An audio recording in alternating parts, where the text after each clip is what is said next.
back to Trees and Turtles. My name's Imogen. In today's video I'm taking you with me around Barcelona. If you're not already subscribed, make sure to do that, give this video a thumbs up, follow me on Instagram, and let's get started. So I've been doing Europe travel series. Barcelona is my 8th country in 8 days, and today we are going to be seeing some sights for Barcelona, so make sure to subscribe if you haven't, because the other parts are already up on my channel.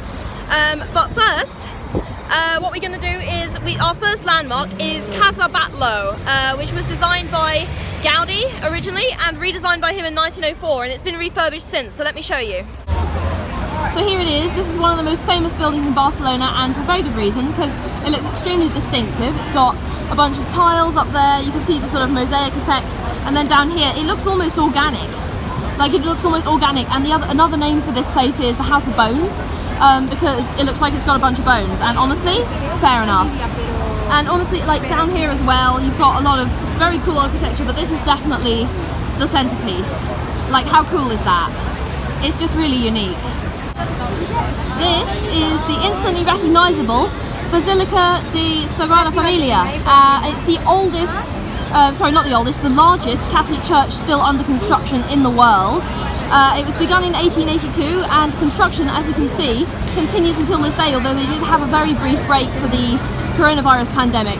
And it's just sort of very, very intricately designed. This was also designed by Gaudi. This is one of his designs as well. And up top you can see that they've got sort of little mosaics again, which is kind of part of his thing. And then they've got some religious symbols, obviously, because it's a very Catholic church, so you're going to have a lot of religious symbols. By the way, I did mention this in an earlier vlog, but in case you missed that, I was brought up Catholic, so although everything I know about the Catholic Church is against my will, I do know quite a lot.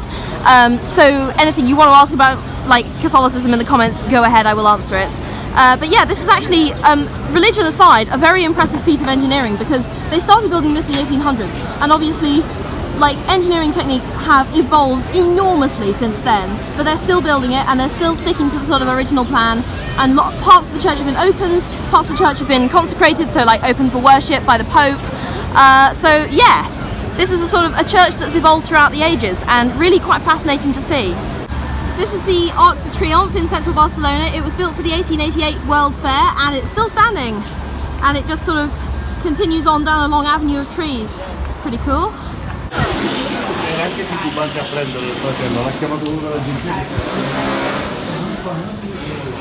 This excellent building is Barcelona Cathedral. Now, weirdly, La Sagrada Familia is not actually Barcelona Cathedral, this is. And now obviously it's not got the same kind of like wow factor, but I think it's still pretty wow. It's got some pretty cool architecture, and yeah, decent cathedral. Solid 7 out of 10. So we've arrived in the Gothic quarter, or Barri Gòtic, of Barcelona. This is essentially like the old town, and it consists of like a series of winding alleyways, amazing old architecture, and little shops. So it's really fun to walk through, and there's a lot of stuff to see, and I think you could easily get lost here quite happily for quite a while.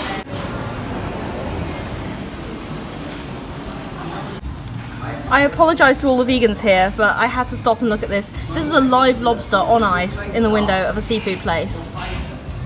I don't think any of the rest are alive, but this dude's still kicking. Wow. Right, I've got one final landmark for you in this vlog, and that is the Venetian Towers. Now, maybe these don't get visited quite as often, and they're not as like significant or emblematic of Barcelona as maybe the Sagrada Familia is, but they are on my way to the train station, bus station rather, so there you go. Venetian Towers, and bonus piece of architecture is the centerpiece of the roundabout. Venetian Towers again! Hi everyone, so I was just filming and I remembered that I forgot to film the outro for Barcelona, so here we go. My impressions of Barcelona: the architecture was absolutely beautiful, and I really, really like Casa Batlló in particular. La Sagrada Familia also obviously great, but something that really kind of put me off about Barcelona was the amount of harassment that I endured in Barcelona. Now, I was really, really not prepared for this. Okay, now obviously I know that solo female travel is a risk, and it should not be, but I am not kidding. Did I just go to the wrong bits of Barcelona? Because I swear, like, I stopped counting after like 12 catcalls in less than 4 hours, okay? And I am aware that obviously sometimes they're not necessarily directed at you, but these ones were ones that like what I knew specifically were directed at me. So that kind of like, as much as I really wanted to like Barcelona, unfortunately that kind of ruined the experience for me. And I also feel quite disappointed because I've also talked to other people about like Barcelona, because I wanted to find out if this was a universal experience or if it was just something about me, you know, and everyone else has said like they found Barcelona to be fine. So I have no clue what happened. Maybe I just went to the wrong bits of Barcelona, but also I went to touristy areas, so I have no clue what's going on there. Anyway, I obviously don't want to let that one experience kind of cloud my judgment of a whole city or a whole country, so I would be very happy to like go to different parts of Spain, maybe rural Spain, or like different cities, or maybe just different bits of Barcelona. But I think for now I'd be kind of reluctant to go back because I was trying so hard to enjoy the sightseeing and I was just getting distracted all the time. So that is kind of a shame, but overall I think probably Barcelona was like one of my less favourite places from the trip for this reason, unfortunately. Although the architecture was cool and I did enjoy the sort of the vibes. But yeah, that was a shame. But anyway, that is the end of this video. If you're not already subscribed, make sure to do that. Give this video a thumbs up. Follow me on Instagram and I will see you in the next one. Okay, bye.